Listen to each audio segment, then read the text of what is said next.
in a controversial raffle that Wisconsin's Attorney General tried to fight in court.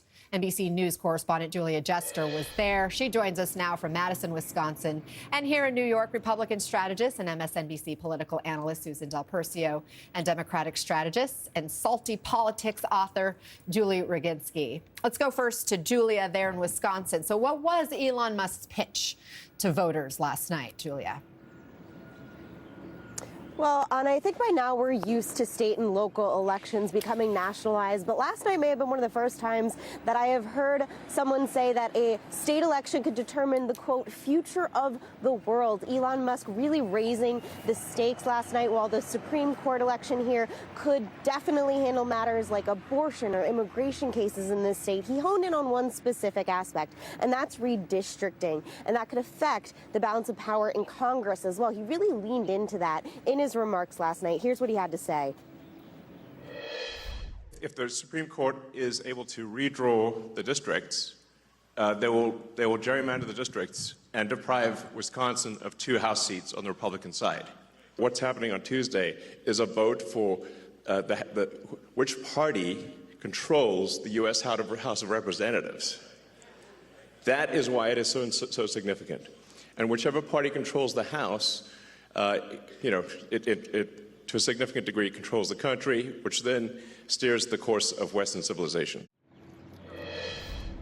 So quite the implications there, Anna. And he also made the case that if voters like what Doge is doing, if they like the government spending cuts, which the crowd there really supportive of Elon did support the Doge measures, he said that this race is consequential for that. It's worth noting, among registered voters in Wisconsin, though, a majority of them view Elon Musk unfavorably. So we'll see whether his involvement in this race tomorrow will help or hurt the conservative candidate's cause, Anna.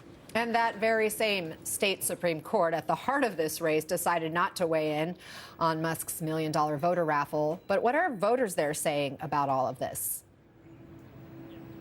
Well, there were hundreds that lined up to see Elon Musk, and there were hundreds that lined up to protest the billionaire's event last night. And we spoke with some voters, and for them, this was just another example on the Democratic side of saying he's attempting to buy yet another election. And on the Republican side, voters said all is fair in love and war. This is how the game is played now, and they were unbothered by it. But here's a snapshot of the voter sentiment here in Wisconsin that we heard. Do you feel like Musk's $1 million giveaway is bribing an election?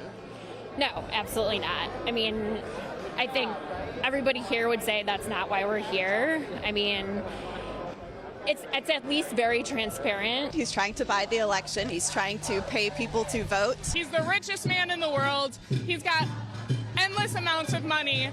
Who else is he going to try and buy next? Elon Musk has spent $3 million of his own money in addition to over $12 million from his America PAC. And on the Democratic side, there are also billionaire donors like Illinois Governor J.B. Pritzker and George Soros. The difference is, though, is that to our knowledge, we haven't seen any of those offering $1 million giveaways. But Elon Musk is not afraid to spend his time, his posts on X, or his money in this race, even creating a door-knocking program that offers financial incentives to canvassers to turn out the vote here in tomorrow's race, Anna. All right, Julia Jester, thank you so much for reporting there in Madison, Wisconsin for us. Susan, a lot of that event with Elon Musk was actually more about his views, his actions, about Doge, less about the candidate he was there to support. Given all the backlash we've seen against Doge and all these federal cuts, what do you make of that strategy? Well, it's certainly all about Elon Musk, and no one's happier than Donald Trump. Because if the Republican wins, it's a nonpartisan race, but if the Republican likely candidate wins, then Trump will take a victory lap and say, yeah, Elon Musk is my guy, look what happened. If the person loses, then guess what? He says it was the Elon Musk fault.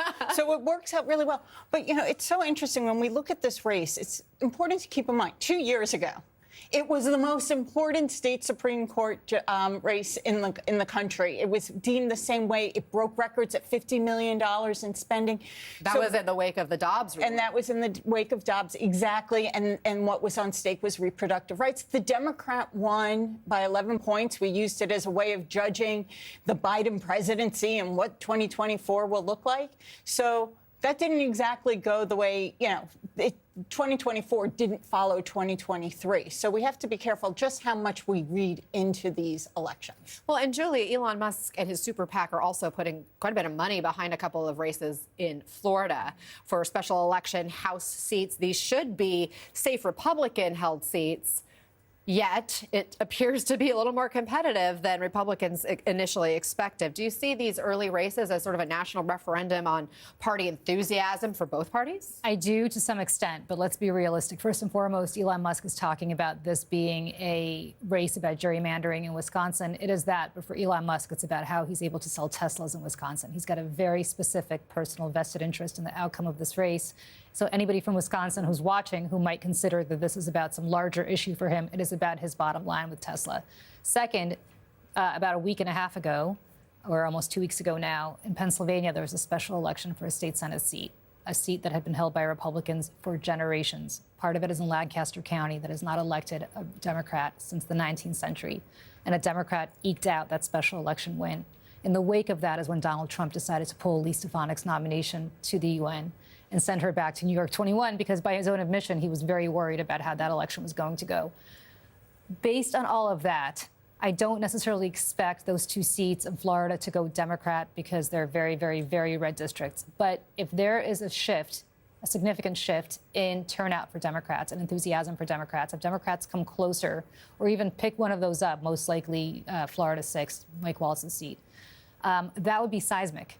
That would be seismic because, first of all, it would really shrink the majority for the Republicans in the House. But more importantly, it would also send a signal that Democrats are, not just Democrats, but also a lot of Republicans are just not thrilled with the way this administration is conducting business. And a lot of that has to do with Elon Musk. Yep. I mean, we just showed the poll in Wisconsin.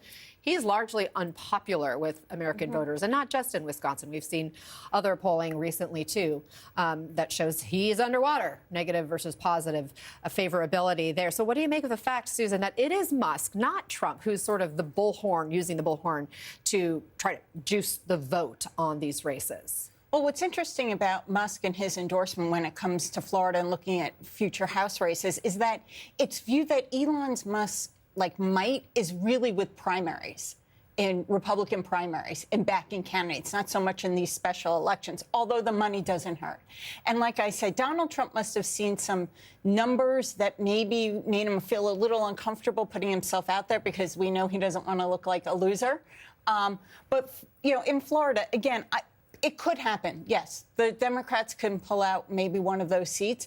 But Elon Musk is really, I think, and I watch him, and I've seen so many candidates over 35 years, and I'm not saying he's a candidate, but he loves the political spotlight. Oh, I mean, look at him there with that cheese I don't head think on. it's just about getting people elected that he cares about. I think this is so ego-driven, and he loves being that person. He loves being talked about in this ways. And yes, may it help him sell some cars? Absolutely.